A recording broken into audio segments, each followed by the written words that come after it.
Here is how the draft is going to look for the Philadelphia Eagles. What's going on, everybody? Aiden from Birds vs. Boys here, and we are on the eve of the NFL draft. The draft boards are together.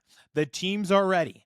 The Philadelphia Eagles will soon be on the clock. So I have 5 predictions tonight I want to go over, specifically targeting round 1, but for the draft entirely to talk about what the Eagles are going to do. So we have 5 predictions for the Eagles during the draft. I'll get right into it. Before I do, make sure to subscribe. We will be live for the draft to see if any of these predictions come true.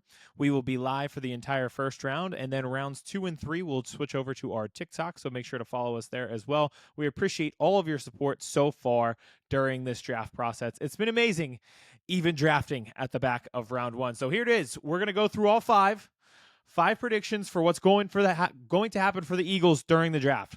1, I think the Eagles trade back on day 1.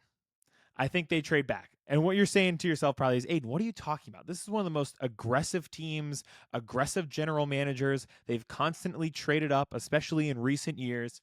And you're right, but we'll get there. First, the Eagles have come out and told us themselves they don't think that there are 32 players in this draft with first-round grades. And beyond that, I don't think there is a huge difference between picks 26 and 52 in terms of player talent. I think there's not a large range between the talent of those players. I think what could happen is they don't have the opportunity to trade up in round 1. A lot of the guys that they may be interested in could be off the board quickly, and they don't even have that ability to leap. And then they're sitting at 32, and they're saying to themselves, well, at pick 35, it's not going to be that much different from 32, and we can still get our guy. So they trade back, and they pick up another pick.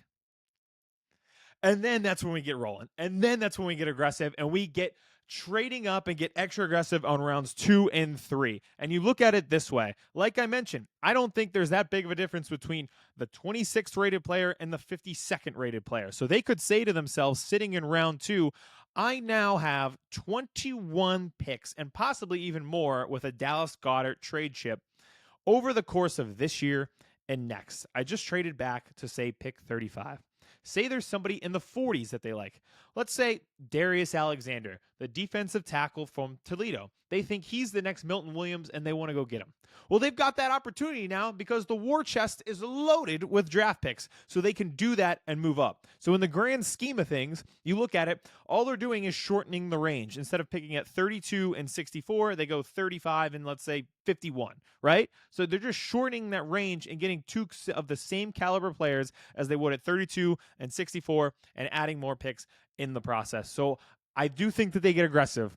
I just don't think it's going to be on night 1, and there is a chance that we're sitting there all night waiting for them to draft, and it just doesn't go. Now, the next prediction, number 2, who are the Eagles going to take with their first pick? Whether that be on night 1 or on night 2, I think they draft corner first. I think there are a few solid corners within the range of 25 to 40.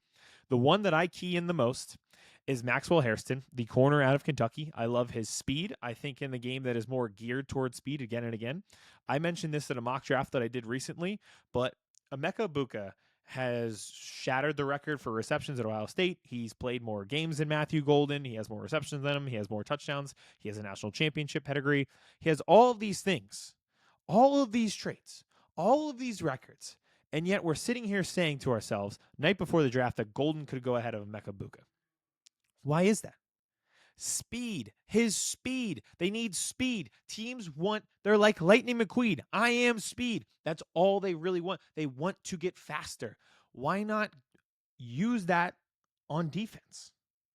If the offenses are trying to get faster on defense and get the fastest corner in the draft. His athleticism is off the charts. But I just think where you're drafting there in the 30s, I think there's going to be a run on edge rushers. I don't think there's going to be a premium tackle target. So those positions of value are going to be off the board before you even draft. But another position that you clearly pay attention to and lost some depth at with Darius Slay leaving and Isaiah Rodgers leaving is corner. So whether it's Maxwell Hairston, who's my favorite, or it could be Trey Amos. I'm not opposed to that either. I'm going to drop a top 10 people that I want to see the Eagles pick at 32, and I think he'll be on there. I think both of those guys are reasonable. I think Siobhan Ravel, the corner from East Carolina, is reasonable as well. But all of those guys are benched, like bunched together. No matter whose rating system you go off of, they're all there between 25 and 40, right where the Eagles are sandwiched in. So I think it's a realistic possibility that they could go corner early and then hit those premium positions later, especially edge rusher. I think there's a lot of good edge rushers in round 2 and round 3. I think the Eagles have done a phenomenal job over the years of developing talent at the offensive line position without using their first pick on him. Look who just got signed in an extension. Cam Jurgens was a second-round pick. Landon Dickerson, second-round pick. Jordan Mailata, 7th-round developmental pick from the international program. Tyler Steen, who could be your starting right guard, 3rd-round pick. Aside from Lane Johnson, all of these guys, they've just been able to develop through the draft. I think they have trust in Stoutland University to do that so they can go corner in round 1 and then stock up on your infrastructure in rounds 2, 3, and 4. Now, as we get to round 3 of our predictions, I'm still set. I'm still set on the edge rushers in the offensive line, but I do think in the middle rounds you see them go with safety. I think there are a lot of really good safeties in those middle rounds. I don't foresee Malachi Starks or Nick Imanwori being on the board at pick 32. So you're going to miss out on those 2 safeties that we project to be round 1 guys. And I don't think that's the end of the world. I think there are some really starting caliber safeties that you could get in the middle rounds and really like in competing with Sidney Brown and replacing C.J. Gardner-Johnson. And I think some of them that you look at have the same traits as a C.J. Gardner-Johnson, where they can play at the line of scrimmage. They're very physical. You can use them as blitzers. You can use them in run defense. All of these guys seem to have those same traits, whether it be Lathan Ransom, Billy Bowman, those guys that you're going to see in the middle rounds. Jalen Reed is a person I've mocked the Eagles quite a bit. And his running mate, Kevin Winston Jr., is shooting up draft boards. I think if the Eagles want him, they're going to have to take him at the back end of round 2 at pick 64 if they stay put there. And I would not blame him. I'm listening to a podcast earlier today, NFL Draft Exchange. They're one of the best in terms of targeting not just your top guys like Travis Hunter, Abdul Carter. They do breakdowns well beyond that. And they actually did a full 7-round draft stream. So they're looking at prospects all over the board. They do it all year round. And going into the season, Kevin Winston Jr. was their safety 2 going into the draft. He gets hurt in week 2 and doesn't get to play.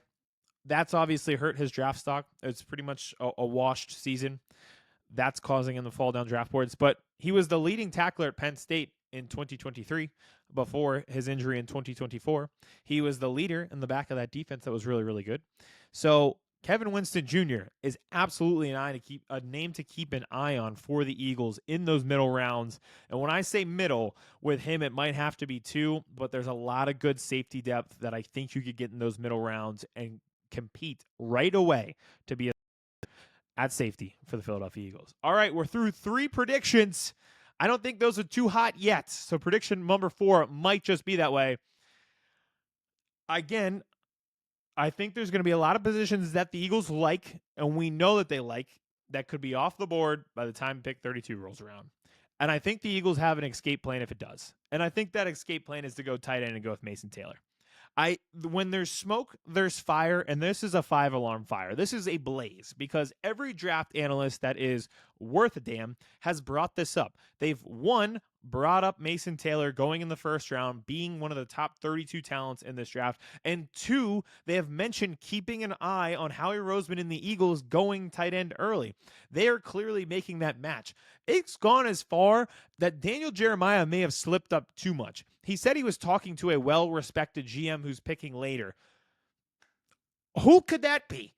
I wonder who it is. A guy who we know has talked to Howie Roseman in the past because Howie Roseman has told the story, or Daniel Jeremiah has told the story. Howie Roseman was texting him while Jeremiah was on air and telling him to stop talking about Jalix Hunt because he was going to cause him to shoot up draft boards. That's how close those 2 guys are. So I wonder who Daniel Jeremiah was talking about when he said he talked to a general manager late picking in the first round who said that they could see themselves going with Mason Taylor and seeing him as a safety valve and an escape plan if nobody else is there. And I think the Eagles really could do that. We know about Dallas Goedert at this point. He's turning 30. He's on the last year of his deal. There's no guaranteed money left. He obviously doesn't want to play on a deal like that, and I do not blame him. I think we're in the final 72 hours of Dallas Goedert being on this team. I think the Eagles are going to target tight end in some form or fashion during this draft, and I think Dallas Goedert will inevitably be moved for trade chips or just flat out the Eagles drafting another tight end. Mason Taylor would absolutely fit that. We've talked about it on our show, but one of the things that I love the most about him is the fact that he was the go-to target at LSU with Garrett Nussmeier, who's probably going to be one of the top quarterbacks off the board in next year's draft. If they needed 7 yards on a third down, it was Mason Taylor. If they needed somebody in the red zone, it was Mason Taylor. If they were in a crunch time situation and they needed to beat Alabama at home in prime time, guess who they threw it to? Mason Taylor. The volume was there. The production was there. It was in the SEC. So I think that is a realistic possibility. And it's every time I talk about it, we get comments here like, there's no way they're going tight end. There's no way they're going to go tight end. Yes, way. They might. Like, you should not be eyes aghast, wide open, and wondering what's going on at pick 32 if Mason Taylor's name is called. And we know he's got the football pedigree as well with the Taylor family. Jason Taylor, his uncle, already in the Hall of Fame. Hopefully Mason Taylor turns into the next Hall of Famer as a Philadelphia Eagle. All right, now, number 5, and this is the last one. I don't think this is that scorching hot of a take, but it is something that we have not been paying attention to and not been paying a lot of time on. Dallas Goedert has been the name that we're throwing around as the person who gets traded. So my 5th prediction, and the last prediction tonight, is that Bryce Huff gets traded during the NFL draft. And I know it's a little bit different. Goedert has value because of his production. He's on the last year of his deal, so I don't know how a ton of value that he has, but I think people would like to have a productive tight end, especially at a position that becomes more and more premium. The Eagles aren't going to pay him. He thinks he can get a deal somewhere else, and that'll get worked out that way. With Bryce Huff, he doesn't have the production behind him. But what I think could happen is a scenario like this. If you look at the Eagles' 5th-round picks, they are all stacked together. They have 3 picks within 5 total picks of the NFL draft. And I think it's between 162 to 168. The Eagles have 3 picks. Actually, in total, they have 4 5th-round picks, but 3 of them are really bunched in there. I think a scenario could play out where they say to a team, hey, let's swap. Come up to the 5th round. We'll take your 6th-round pick. We'll take your 7th-round pick. Why don't you just move up? And just all you got to do for us is we want you to kick the tires on this guy. It didn't work out here, but it could work out somewhere else. He was productive before he got here. So why don't you come up in the draft, take a better pick on us. We'll take your ugly, disgusting 7th-round pick that won't pan out. You move up 2 rounds. And in return, quid pro quo, you take this contract off our hands. I could see a situation unfolding like that where the Eagles pick swap, take the worst of the pick, the other team moves up, and they get Bryce Huff. So you see that in the NBA a lot where you have to attach a pick to a player. It's less likely in NFL terms, but I think it would work in this scenario because it's more of a pick swap situation. And that way they could get off the Bryce Huff contract. Again, I think there are a lot of talented edge rushers in this draft. It is a position of need because Josh Sweat left in free agency, Brandon Graham left in retirement, and they're trying to get off this Bryce Huff deal every way that they can.